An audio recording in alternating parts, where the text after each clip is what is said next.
Hey there. I apologize for being a few minutes late.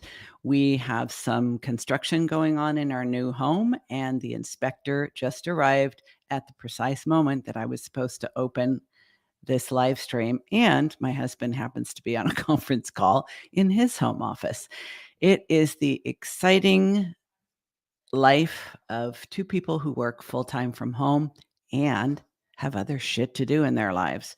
You will also possibly hear a puppy who is at my feet sniffing around, and I really hope that she doesn't pee or poop on the carpet in this room before we're done. So, without any further delay, let's get to it.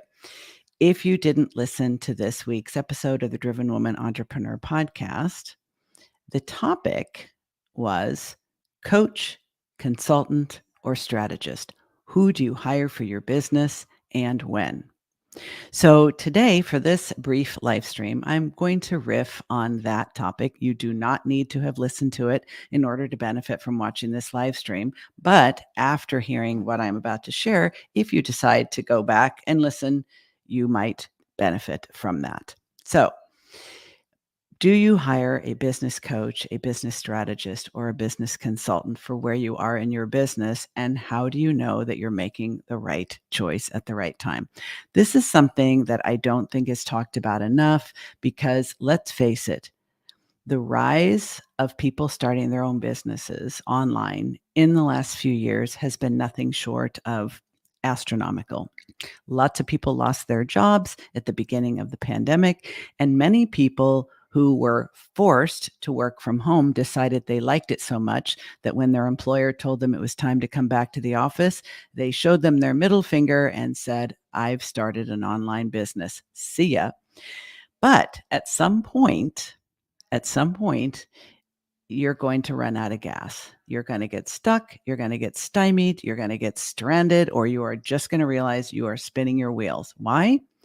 Let's face it, there is a fuck ton of free information out there. There is so much free information on YouTube, on LinkedIn, on TikTok, and literally everybody and their brother and sister and mother and neighbor is selling you on the idea that you want an online business. You want to work from home. You want to have a location independent business that you own. You're the boss. And why not? And you know what? I think it's a wonderful thing. I think owning your own business is a wonderful thing. I wish I had done it sooner. I have been successfully self employed for the last 12 years. But it was very clear that I was an entrepreneurial person all the way back to childhood. I have covered this on other live streams. Not going to go deep on that today. But here's the thing. Most of us start off bootstrapping it by necessity because you don't want to spend a lot of money on your brand new baby business when you aren't generating any income from it. Totally legit. And a lot of people will lure you into their sales and marketing funnel by offering you a little bit of something, something for free for your business. I do it too. Everybody does it.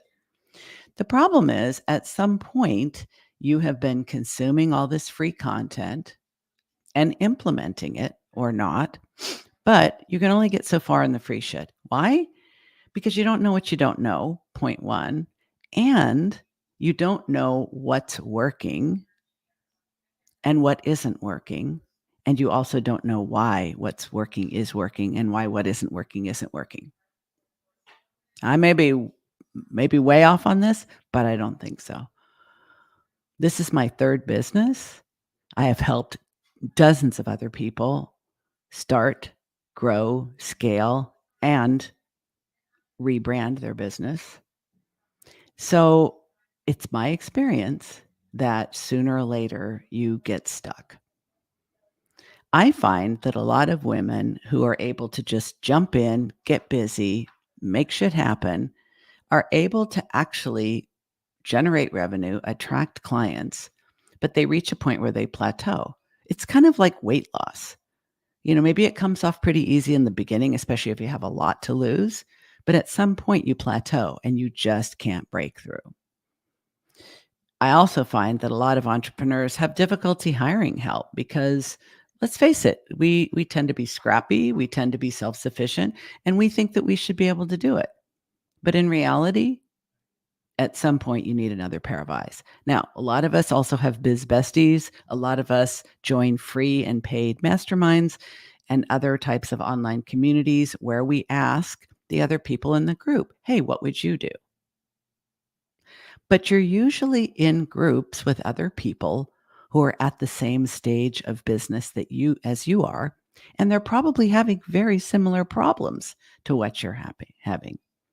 So that generally won't get you very far either. A lot of people barter. Well, I'll create your website and design your marketing campaign if you do my copywriting or this type of stuff. But again, generally speaking, there are always exceptions, but generally speaking, for the free and low cost stuff, we are probably surrounded with other people who are at about the same stage of business as we are and having similar problems to the ones we're having. So, all of this, the last 5 minutes, is a lead up to the reality that at some point you're probably going to want to hire somebody. Now, the good news is there are a lot of people available to be hired at every different price point and level of experience. There are people that you can hire for an hour, 45 minutes, for a strategy session. There are people who will sell you an hour of their time as a coach, as a consultant, as a strategist. And sometimes that hour is truly all you need. I have done a few power hours with people where I knew that they just needed some very focused help, and I already knew them, and I already knew their business, and I already knew their challenges. 1 hour with me got them out of park and back into drive. There are people that you can hire for a VIP day or half day. There are people that you can hire for Voxer access or email feedback, and that's all you need. So the really, really, really good news is that there are lots and lots and lots of different types of people that you can hire. Lots of coaches, lots of strategists, lots of consultants. Every possible description for every potential problem. They're out there. Now, who is the right one for you specifically is beyond the scope of this particular live stream. I may cover this at another time. That's a concept called goodness of fit. And because I was a psychotherapist for many years, I am very well acquainted with that concept, meaning what matters most of all in whether you actually get help or not is that it's a good fit between you and the other person. And maybe we'll talk about that another time. If that's of interest to you, drop me a comment or DM me on Instagram or LinkedIn at Coach Diane Wingert, and I will do a live stream on that. How do you determine that goodness of fit? I can talk about that another time. But for the purpose of this live stream, what's a coach? What's a consultant? What's a strategist? I'm going to do this very, very quickly because I already covered it in detail on the podcast, which you can go listen to. A coach will basically help you with the mindset and the inner obstacles, the limitations that you have in your thinking, what you think is possible. If you're dealing with procrastination, if you're dealing with perfectionism, if you're dealing with people pleasing, if you aren't, you know what to do, but you're not doing it, that's a terrific reason to hire a coach. A consultant is the right person to help you know exactly what to do in a particular area, but their job is not to help make sure you do it. See, that's the difference. A consultant will tell you, this is how you create a sales funnel. This is how you create a Facebook ads campaign. This is how you get a book written, a business book, and a non fiction book for your business in 6 weeks or 6 months or whatever, right? It's a specific outcome, and the consultant will tell you exactly what you need to do. Now, if you're having trouble doing it, if you're scared shitless to implement it, that's a coach role, not a consultant role. consultant is an expert in a particular area. They know a lot about a particular area, and they tell you this is what you should do and in what order. And then a strategist is the person who is able to look at the big picture of your business and help you redesign what works for the specific outcome you want. So you may need to redesign your business model. You may need to redesign your target market and your ideal client. You may need to redesign your marketing campaign. There may be a disconnect between who you're attracting and who you want to attract. That is the work of a strategist. So I want to tell you about a couple of experiences that I've had in my business where I have hired one of, or more of these people and what the outcome was. So when I've talked about this before, so I won't go into as much detail, but when I first started off as a coach, I was coming out of a 20 plus year career as a psychotherapist. For some reason, I thought I needed coach training. And so I enrolled in coach training at a school that was heavy on the marketing and promotion and looked very appealing to me. So I went through the training, and part of the training, because it's a very high priced program compared to others, to become a certified life coach, they include several things in the package. And one of the things they included in that package was to work with a business strategist. Now, that experience was not great for me because I didn't choose the person. They were chosen by this coaching school, and they had one way of doing things. Their approach was, you're going to create a 6-week coaching program for a specific audience. You're going to use this email platform. You are going to market in this way. And it was very, very much a package, right? I did exactly what was asked of me, and I got the deliverables, which I make a distinction between the deliverables and the desired outcome. I didn't get the desired outcome, but I got the deliverables. I did what this strategist asked me to do, and I got the things done that I was supposed to get done. That is, set up the email system campaign, the website, the coaching program, the funnel, basically. Now, what worked about that and what didn't work about it? What worked about that first experience with a strategist was that there were very specific deliverables and there was a specific timeline. So there was accountability, not a lot of support, but you usually don't expect that from a strategist. I needed more support because it was all new to me, but this person told me what to do and in what order to do it and gave me specific checklists, sign up for this, sign up for that, create this, implement that. So I would definitely say what was good about that experience with the strategist was that they told me exactly what needed to be done in exactly what order. There was accountability, there were deadlines, and I did it. And I knew if I didn't do it, they weren't going to massage me. They weren't going to coax me. They weren't going to convince me. They weren't going to cajole me. They weren't going to coddle me. They weren't going to do any of those things. It was like, well, this was your opportunity to get it done and you failed. So we're done with you. I tend to work pretty well under those conditions when I don't have a lot of reservations and I don't have a lot of resistance. So that part worked well. Oh, I think my dog just peed on the carpet. Well, anyway, to continue. I later hired a different strategist. Oh, sorry. Let me back up a little bit. What didn't work about that original experience was that I didn't choose the person, that our personalities, we were okay, but not ideal, and that there was no negotiation. They were selling a packaged product. And if I said, I don't want to use that email provider, I want to use a different one, not allowed. So it was a pre-formatted thing with a pre-selected person. I prefer more individualized attention. So that part didn't work as great. Later on, I had a totally different experience with a different strategist that I chose.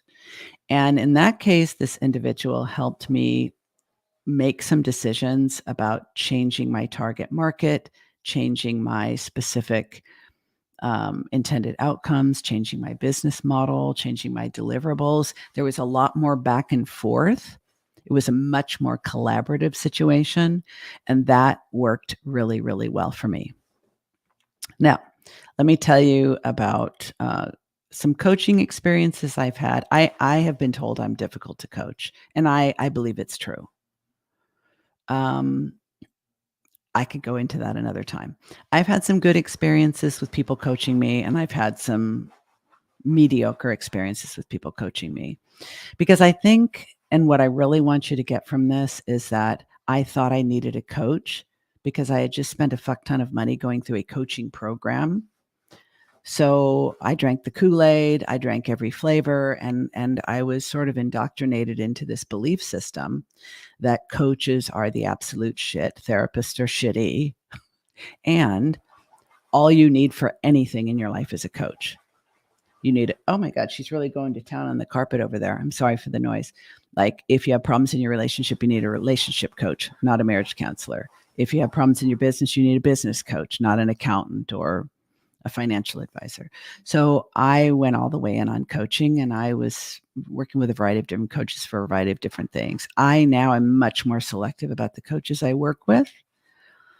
And also I choose them specifically with a lot of self-awareness about my own mindset issues and inner blocks and limitations. When you don't really have that level of self-awareness, it is a real crapshoot when it comes to hiring a coach. Let me talk about consultants now. And then this dog is making so much noise, I'm going to have to keep this a real short one today. Momo, stop. I think she's trying to tear the carpet apart so I won't see that she peed on it. That's what I would do if I was a puppy. Anyway, consultants. I have worked with a number of consultants, and I will say I've worked with a book launch consultant. I have worked with 2 podcast launch consultants, and I have worked with a consultant who specializes in helping people create a framework for their intellectual property, sometimes called a signature system. The book coach, it was not the right time for me. Their system was perfectly satisfactory. I was brand new and starting my business, and I wanted to do all the things. I want to start a business. I want to write a book. I want to launch a podcast. I want to do all the things. It was ridiculous. They didn't really have a screening process. If I wanted to pay them, I could pay them, and I did. I didn't get very far into the program because I was trying to do too many things at once. I have since realized if I do write a book in the future, it was probably not the right person and system for me. But I impulsively purchased, and that's not on them. That's on me. The podcast launch consultants, I worked with one person who is a big name in the industry and another person who's a relative unknown. I didn't launch a podcast either time. That's not on them. One was a VIP experience. The other was a small group online experience. I was not ready. I had mindset shit and time management shit to deal with. And I was not thoroughly convinced that I actually wanted to commit to the considerable expense and time investment of having a podcast. So I can't say whether I would have had a better result with either of those consultants had I hired them at a different time in my business. I will just say that through no fault of their own, I didn't have a great outcome.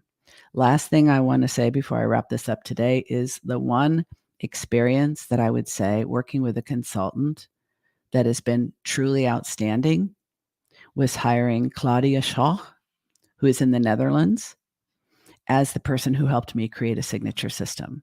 The reason why that experience is so excellent is because she combines the attributes of a consultant, a strategist, with just a touch of coaching. And I'll tell you why. She helps people create a signature system.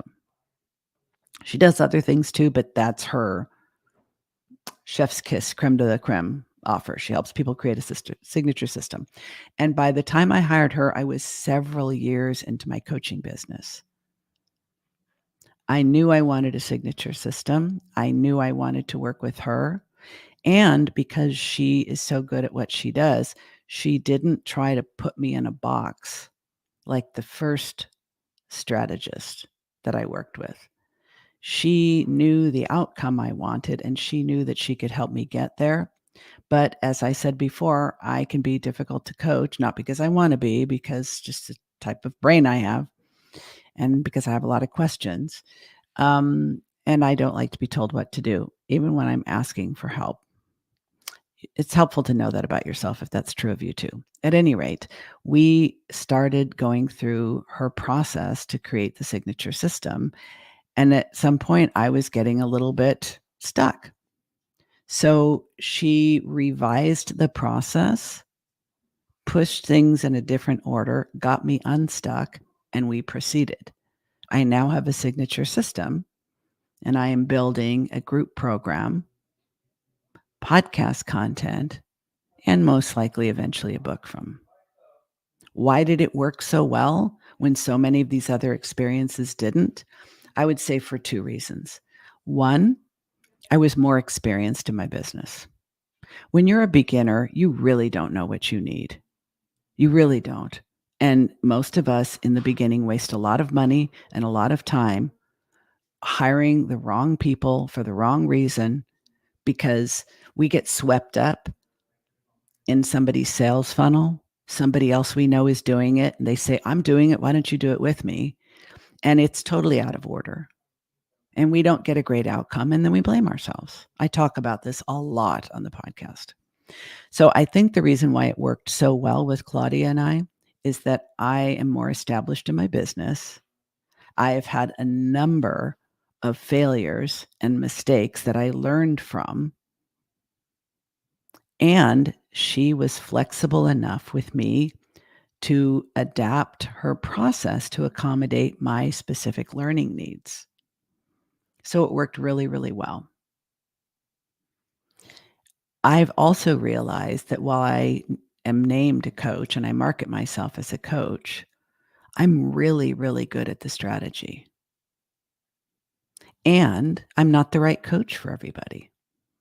I'm a really good coach and strategist for people who may need help working through their thoughts and making decisions, but they will implement. I've realized that's the strategy part because sometimes coaching, you may get insight, you may get awareness, but you may not get as much action. And I realize the ideal clients for me to work with are those who will take action in spite of fear, in spite of confusion, because it is in the taking action that we figure things out. So I'm probably going to have to rebrand myself at some point in the near future. But if that still works for you, I hope that you'll continue to follow and learn and give me feedback. What would you like to hear more of, either on the podcast or on these live streams? I am so here for it. So that's all for now. I hope you got something out of this. If you do, please let me know at Coach Diane Wingert on LinkedIn or Instagram. Have a great week, folks.